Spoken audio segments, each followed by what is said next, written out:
हर स्त्री की ज़िंदगी के 2 चेहरे होते हैं। उसकी ज़िंदगी 2 चेहरों में बटी होती है। एक जो दुनिया देखती है, मुस्कुराती हुई सबका ध्यान रखती हुई। दूसरा जो सिर्फ़ वो खुद जानती है, थकी हुई, टूटी हुई, पर फिर भी सँभलने की कोशिश करती हुई। आज की कहानी ऐसी ही एक औरत की है, जिसके पंख काट दिए गए थे, लेकिन किस्मत को कुछ और ही मंज़ूर था। कभी-कभी कटी हुई पतंगें भी ना आसमान छू लेती हैं। तो उसका नाम था सिया। सिया एक साधारण सी गृहिणी थी।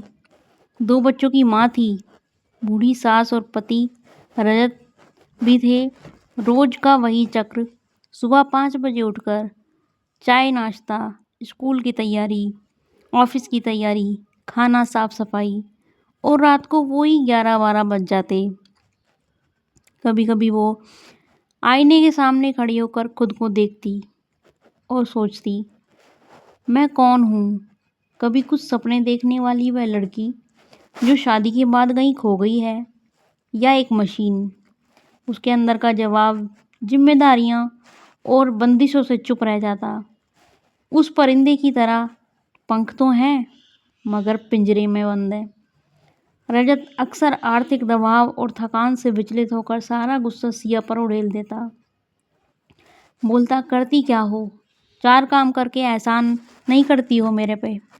पूरा दिन आराम करने की आदत हो गई है तुम्हें। क्या-क्या करता हूँ मैं, कैसे-कैसे करूँ? और एक दिन करोगी तो पता चलेगा। मौका देखकर सास बोलती, हमारे ज़माने की बहुएँ तो खेतों में भी करती थीं और घर भी दुगना काम होता था। पहले गेहूँ भी रोज़ पीस कर खाना बनता था। तो क्या अब क्या है? फुर-फुर करो और मोबाइल चलाओ। सिया कुछ बोल नहीं पाती, पर ये शब्द छोटे नहीं थे। तीर की तरह उसके आत्मसम्मान को ठेस पहुंचा देते। फिर भी वह चुप रहती, क्योंकि घर से ही चुप रहने की ट्रेनिंग जो दी गई थी। एक दिन हुआ ये, उसकी बेटी परी स्कूल से रोते हुए आई। सिया ने पूछा, परी क्यों रो रही हो? परी बोली, दोस्तों ने कहा मेरी मम्मी नर्स है, मेरी मम्मी टीचर है। एक ने कहा मेरी मम्मी सिलाई करती हैं, और उन्होंने मेरा मजाक उड़ाया है कि तेरी मम्मी क्या करती हैं? तेरी मम्मी तो घर बैठी रहती हैं। ये सुनकर सिया जैसे टूट गई बिल्कुल। और कोई इमारत होती है ना टूटी हुई, कि वो बिखरने का इंतज़ार करती है, ऐसे बिखर गई। जो आंखें रोना भूल गई थीं, उनमें भी आंसू आ गए। पर उसने खुद से एक वादा कर लिया उस दिन, अपनी बेटी की तरह अपनी बेटी को कमज़ोर नहीं होने देगी वो। रात को सब सो गए। उसकी आंखों से तो जैसे नींद ही उड़ गई हो, और वो भगवान के मंदिर के सामने खड़ी होकर पूछने लगी, मुझसे कोई गलती हुई है? किन कर्मों की सजा है ये, जो मैं ये सब भुगत रही हूँ? तो सिया को सिलाई आती थी, पर आज तक पैसे कमाने के लिए इस्तेमाल नहीं की। वो डरती थी, सोचती थी लोग क्या कहेंगे। पर अगले दिन उसने पुरानी पड़ी मशीन निकाली और अपने पुराने कपड़ों से एक छोटा सा पर्स बनाया।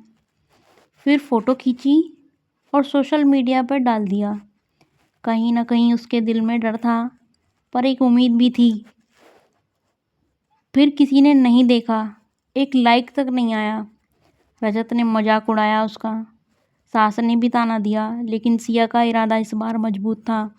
पता है क्यों? क्योंकि एक पत्नी हार सकती है, बेटी हार सकती है, बहू हार सकती है, माँ नहीं हार सकती। शुरुआत छोटी थी, पर उड़ान छोटी नहीं थी। 3 दिन बाद एक मैसेज आया, मैम आपकी सिलाई बहुत सुंदर है, क्या आप मेरे लिए एक पर्स बना सकती हैं? सिया की आंखें भर आईं। पहली कमाई थी उसकी। लगा जैसे जीत गई हो वो। पहला कदम उठाया उसने।